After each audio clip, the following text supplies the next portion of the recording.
तो my dear students, welcome to my YouTube channel. आशा करती हूँ कि आप लोग बहुत अच्छे होंगे। तो हम क्या पढ़ रहे हैं? बायोलॉजी। ठीक है, बायोलॉजी में हमने बहुत सारी टॉपिक को कवर किया है ना। तो आई होप अगर नहीं देखे होंगे आप तो ज़रूर देखिएगा। उससे चीज़ें नहीं क्लियर होगी तो उसके बारे में मुझसे ज़रूर पूछिएगा ना। तो देखिए, हमें क्या पढ़ना था आज? स्टोमेटा। स्टोमेटा को हिंदी में क्या कहते हैं? रंध्र। लेकिन इससे पहले मैं बता देती हूँ थोड़ा सा आपको मैंने क्या क्या पढ़ा दिया। देखिए, हम लोग बायोलॉजी को बहुत ही बेसिक से स्टार्ट किए, एकदम एकदम जीरो से। कहने का मतलब किसी को बायोलॉजी नहीं, थोड़ा भी नहीं समझ में आता हो या थोड़ा भी नहीं आता होगा तो भी वो सीख जाए। क्योंकि बायोलॉजी क्या होता है, बायोलॉजी की डेफिनेशन क्या होती है, बायोलॉजी किन दो वर्ड से मिल के बना, बायोलॉजी के पिता, इन सारी चीज़ों को मैंने फर्स्ट लेक्चर में डिस्कस किया है। तो अगर आप वो वीडियो नहीं देखे होंगे और इंटरेस्टेड होंगे कि हाँ बायोलॉजी हमें सीखना है, तो आप, मेरी आपसे रिक्वेस्ट है कि जाकर एक बार वो वीडियो ज़रूर देखिएगा। ठीक है, बाकी आपकी इच्छा, क्योंकि देखिए सबका अपने ऊपर क्या ही होता, बिलीव होता। ओके, तो देखिए हम आगे चलते अपनी क्लास को कंटिन्यू करते हैं ज़्यादा वक्त ना लेते हुए। तो हमारी आज की टॉपिक क्या है? स्टोमेटा यानी रंध्र। स्टोमेटा मतलब क्या होता है? रंध्र। ठीक है, तो देखिए जो स्टोमेटा यानी रंध्र है वो कहाँ पाया जाता है? पहली बात तो वो कहाँ उपस्थित होता है? वो उपस्थित होता है आपके कहाँ पर? लीफ यानी पत्तियों में पाया जाता है। अंडरस्टैंड? कहाँ पाया जाता है? पत्तियों में। आप देखेंगे पत्तियों में आपको छेद, छोटे छोटे छेद दिखाई दे रहे हैं। ये देखिए, आप अगर किसी भी लीफ को देखेंगे आसानी तो आपको देखने को कम मिलेगा। लेकिन जब आप उसको क्या करें, पानी को बॉयल कर लीजिए। बॉयल करने के बाद जब आप लीफ को उसमें रखेंगे तब आपको बहुत ही अच्छे से लीफ के ऊपर पोर होते हुए आपको दिखाई देंगे।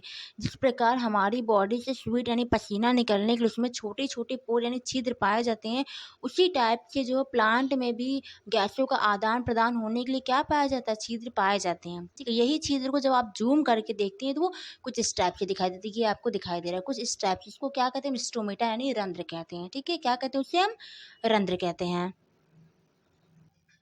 तो देखिए ये क्या है? आपका स्टोमेटा है। ठीक है, अब छिद्र क्या, अब माइक्रोस्कोप से जूम करके देखेंगे तो आपको इतने बड़े दिखाई देंगे। उसमें क्या क्या है? देखिए, पहला आपका क्या, ये जो आपको दिखाई दे रही है सारी चीज़ें क्या कहलाती हैं आपकी? ये और ये जिससे आपको फ्लावर की तरह दिख रहा है, ये क्या कहलाएंगे? सब्सिडरी सेल्स यानी क्या होंगी? सहायक कोशिका होंगी। फिर उसके बाद जो है आप बगल में जो आपको शायद सेम के बीज के आकार का दिखाई दे रहा है, उसे हम क्या कहेंगे? हम उसे कहेंगे हम गार्ड सेल्स यानी रक्षक कोशिका। उसके बाद गार्ड सेल्स यानी रक्षक, जो गार्ड सेल्स होती है आपकी, जो रक्षक कोशिका में क्या क्या उपस्थित? क्लोरोप्लास्ट। और इसी क्लोरोप्लास्ट में क्या पाया जाता है? आपको क्लोरोफिल पाया जाता है। I understand? इतना तो समझ रहे होंगे, यू आर अंडरस्टैंड। ओके, फिर उसके बाद देखिएगा आपकी ओपन स्टोमेटा मैंने क्यों लिखा है? क्योंकि सूर्य की प्रकाश की उपस्थिति में जो होता है स्टोमेटा क्या होता है? वो ओपन हो जाता है।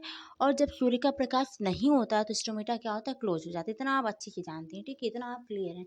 देखिए उसके बाद क्या, अगर मान लीजिए किसी दिन बारिश का मौसम या फिर मौसम नहीं सही है तो उस दिन क्या होगा? स्टोमेटा ओपन होगा या क्लोज, तो आपको समझ में आएगा उस दिन स्टोमेटा क्या होगा? क्लोज होगा। अगर स्टोमेटा क्लोज होगा तो क्या प्रकाश संश्लेषण भी नहीं होगा? क्यों नहीं होगा? क्योंकि देखिए प्रकाश संश्लेषण होने के लिए क्या क्या आवश्यक चीज़ें होती? तीन ही चीज़ें तो आवश्यक होती हैं। पहला आपका होता है देखिए CO2 यानी कार्बन डाइऑक्साइड। दूसरा आपका क्या होता है? वाटर। और तीसरा आपका क्या होता है? क्लोरोफिल। और प्लस सनलाइट यानी सूर्य के प्रकाश भी होता है। ठीक है, इसी की उपस्थिति में क्या करते हैं? पौधे अपना क्या बनाते हैं? भोजन बनाते हैं। इसके बाद क्या करते हैं? इस प्रक्रिया के दौरान आपको क्या मिलता है? देखिए, इस प्रक्रिया यानी इस प्रोसेस के दौरान जो आपको क्या मिलता है, तो बात की जाए तो ऑक्सीजन मिलता है। हमें क्या मिलता है? ऑक्सीजन मिलता है, जिसका उपयोग हम किस लिए करते हैं? हम श्वसन के लिए करते हैं। श्वसन वाला पार्ट मैंने पढ़ा दिया है।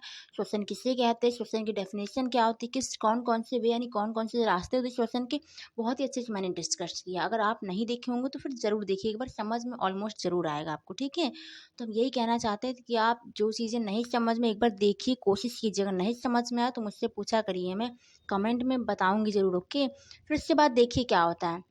मैंने इतना बता, स्टोमेटा देखने का तरीका भी मैंने बता दिया कैसे आप देखेंगे। पानी को खूब खौला लेंगे, उसमें क्या पत्तियों को डाल देंगे।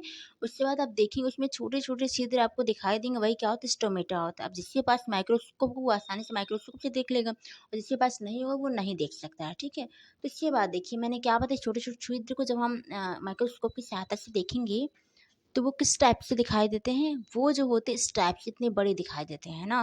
जिसमें कौन कौन सी चीज़ें मैंने बताई आपको? पहला क्लोरोप्लास्ट बताया, दूसरा मैंने गार्ड सेल्स यानी रक्षा कोशिका बताई, तीसरा मैंने सब्सिडरी सेल्स यानी सहायक कोशिका बताई थी। सारी चीज़ें क्या मिलकर करती है, फोटोसिंथेसिस यानी प्रकाश संश्लेषण में हेल्प करती है यानी मदद करती हैं। अगर स्टोमेटा ओपन होगा तभी क्या होगा, प्रकाश संश्लेषण होगा। अगर स्टोमेटा जो होगा वो क्लोज हो जाएगा तो प्रकाश संश्लेषण नहीं होगा, ठीक है।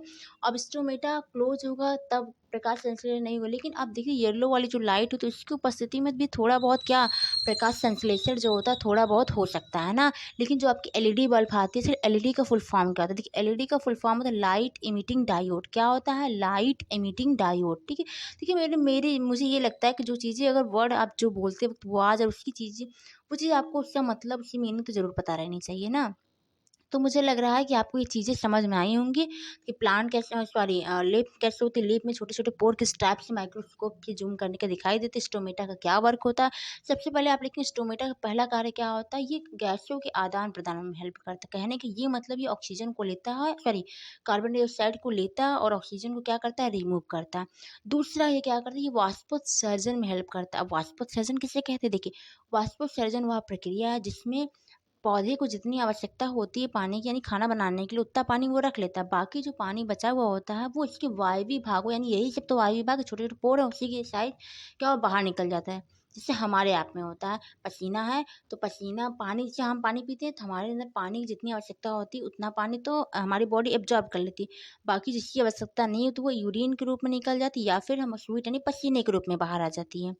क्लियर, इतना उसी टाइप से पौधों में भी होता है यानी पौधे भी श्वसन करते हैं, ऐसा नहीं कि पौधे श्वसन नहीं करते हैं। क्लियर, तो आई थिंक समझ में आया होगा। अगर कोई भी चीज़ें एनी डाउट हो तो मुझे ज़रूर कंसल्ट कीजिए फिर मैं समझाने की कोशिश करूँगी। Okay, thank you so much and again welcome to my YouTube channel.